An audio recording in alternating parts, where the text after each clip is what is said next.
This is another YA video which I make for people to know who I am or what I am all about. Mostly I do it because of the character assassination. People have assumed through word of mouth that I'm this certain person. I'm not, And I know it feels kind of interesting to explain why you do things.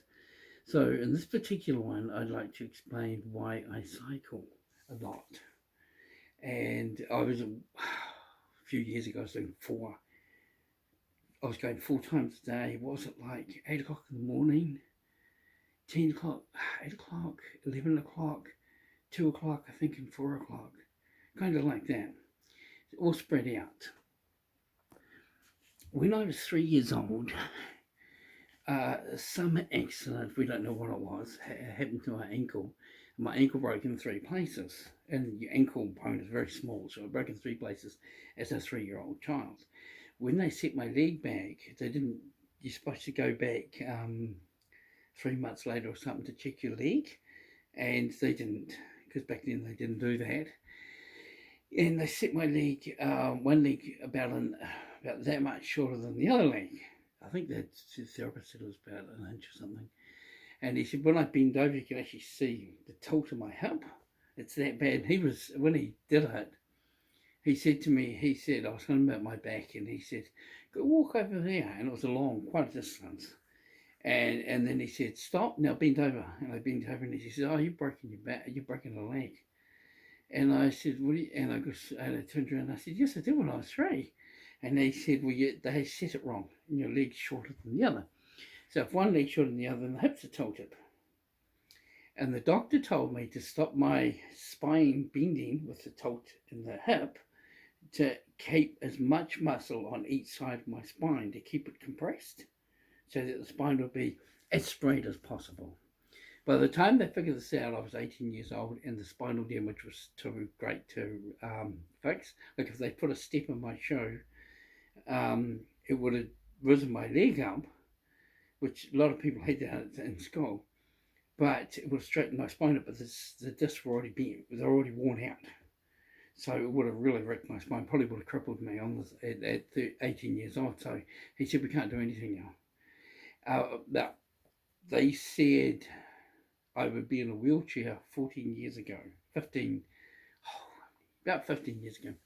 And I've just kept cycling from about, because when I was a child, I had a 3-wheeler trike. I always wanted a bike, and Mum gave my sister's bike, but I was never allowed a bike. I used to get kidded by kids for riding my sister's girls' bikes around town, but Mum didn't want to buy me one, so I didn't get a bike.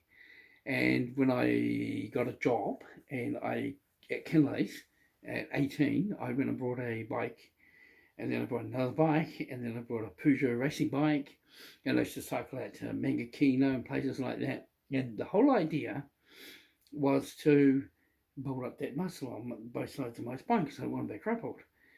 And also, in doing that, I developed a great love for cycling, being in the outdoors, playing my music on my Bose music player, getting lots of fresh air,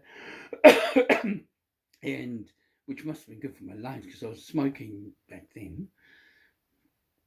And I was once going to get into a race, and there were 4 guys in the race, and they told me I couldn't get in the race. They wouldn't let me in the race unless I gave up smoking. And I thought, oh, well, if you're going to give me conditions, forget it. So I just said, nah, don't worry about it. And it was funny, the guy that got to replace me, he was the last. So I would have done better than him. I would have done better than that, I'm pretty sure of it. So I cycle for exercise, for fitness. And the other reason I cycle is my weight. I can't keep my weight down. When you see what I ate, it's not a lot. I do eat a lot of bread sometimes and try to go like on Sunday night, I'll try and buy 3 loaves of bread to last me till the next Friday. And so I'm not eating bread all the time like I used to when I was unemployed. I used to have bread every day. I was so hungry when I was unemployed, I used to just get slices of bread and roll them up and then just eat them like that while I was working at the computer, because I couldn't have food because there wasn't enough for me and the children. So I got kind of sick of bread. But anyway, so cycling is my go-to sport. It's my excitement. It's my thrill. I love doing it. Um, I love being. When I used to cycle to Kinleys, I didn't know that there were Olympic races on back in those days.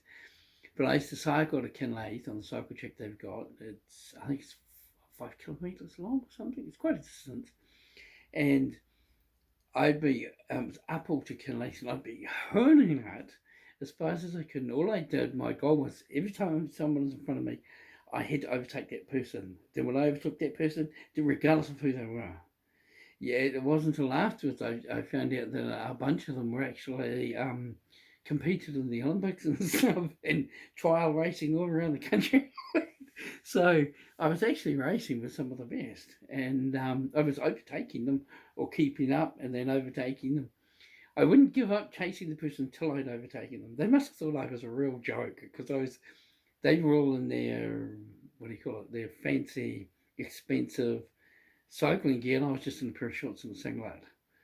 And so I'd be honing up and overtaking them, thinking, who is this guy?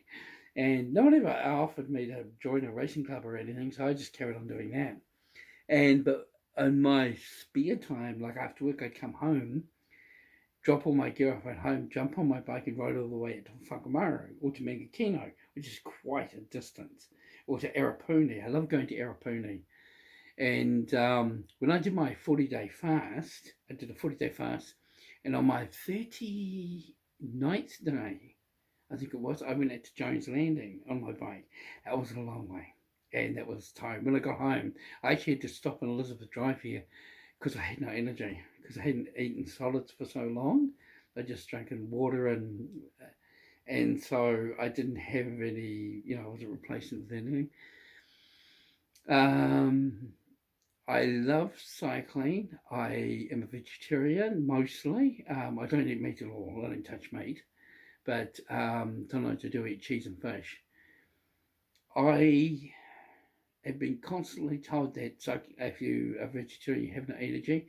I have raced a lot for fun, a lot of meat eaters, and to date, they don't even beat me. So it's kind of exciting knowing that, the energy is not meat related and it's probably more spiritual and just desire to go. I don't know. But I always feel when I race people, if I do an 11K or 20K ride and I get back to the lake and I'm exhausted, it's some young fellow like, 15 or a 30-year-old says to me, come on, give us a race. And I'd already just done a huge race. When I race them, I'd easily beat them. And I think it's just, you're just totally warmed up. All your muscles are loose, you're warmed up.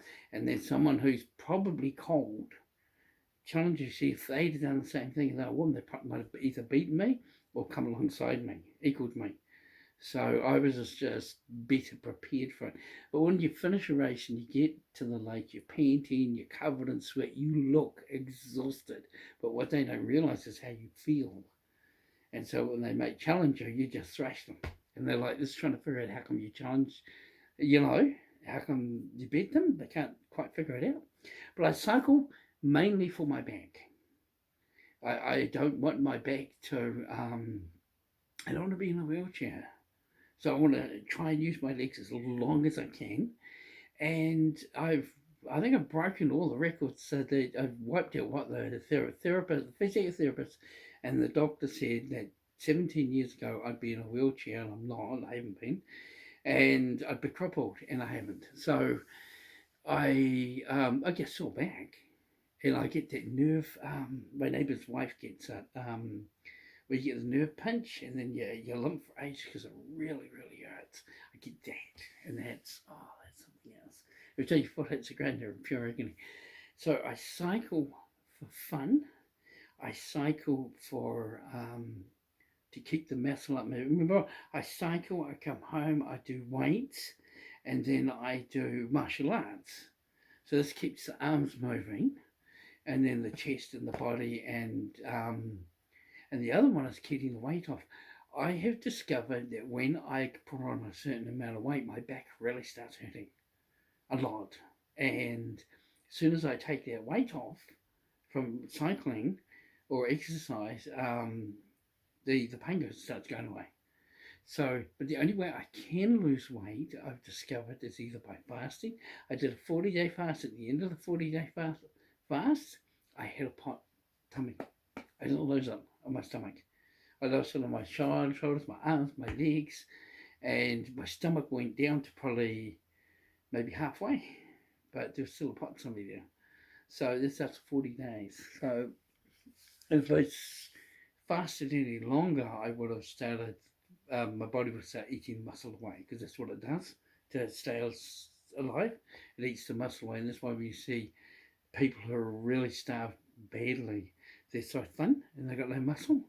It's because the body's eating muscle away. So I didn't want to go that far. So I cycle for my back, and I have to keep cycling. I have to keep cycling right till the day I die. I mean, or till the day I can't cycle anymore. You know, I can't move. Like if I have an accident or something, and there's some reason I can't cycle anymore, then that's the end of it. Because I'll just put on so much weight and I'll be in so much pain. So I keep cycling to keep the weight off, which is good for my back, and to keep the muscles on either side of my spine pressing on my spine, and so that they can help keep it straight. And I love cycling. It's a lot of fun. And I've gone from bike to bike. Like the Scott bike I bought for $400 second hand. The guy who paid for it, actually, it was really amazing. I went into the bike shop. This is not Warren's bike shop, different one. And I walked in there and there was a Scott bike, really cool bike. And I said, "Oh, how much is that?" And he said, $400. And I brought it and I paid for it. And this guy had only just bought the bike shop. It actually closed down in the end. But it was on Bridge Street in town. And I paid him the $400 because I had it in my wallet. And I paid it to him. And then the owner, the guy who owned it, walked in. And he said, "Oh, did you buy that?" And I said, "Yeah, $400. And he looked at me and he said, "Really?" He said, "I paid, I think it was $1,200 for that bike."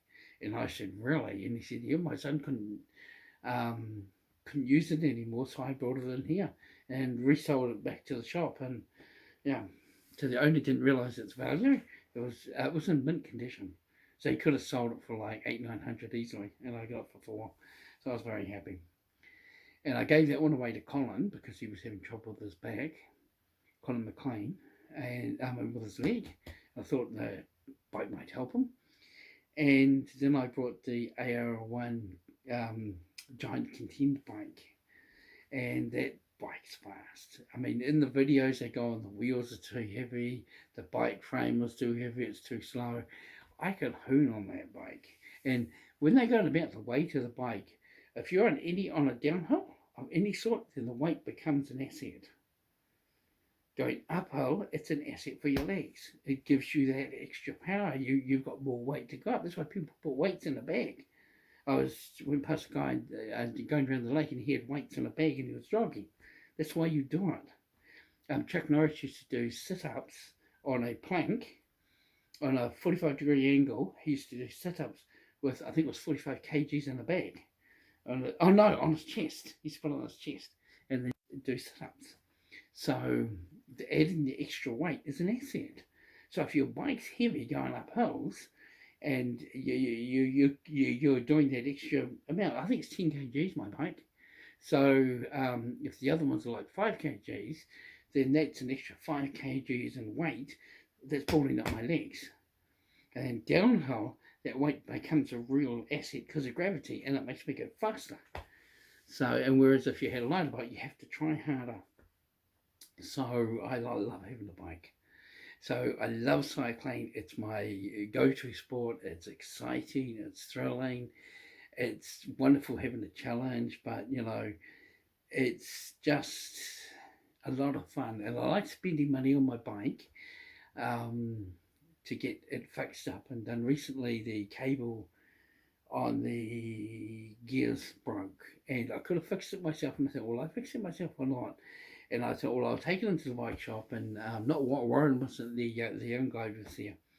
I can't remember his name. And he He fixed it, so it was fine. And it's going like a dream. All the gears are all set up. He set the gears up properly, and I've just been on some long country rides. I like country rides.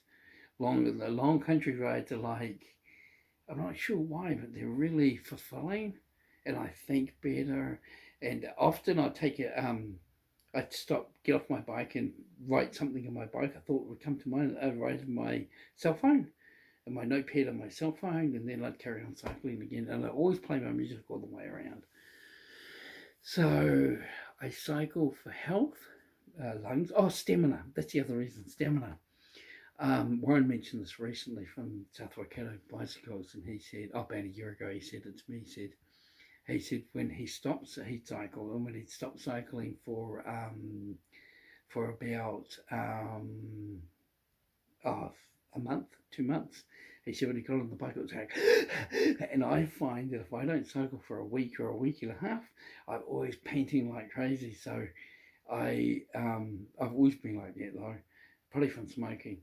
And then so if I keep up the cycling, then get one ride in a week, then my stamina's excellent, and stamina's good for running or security patrol, and it's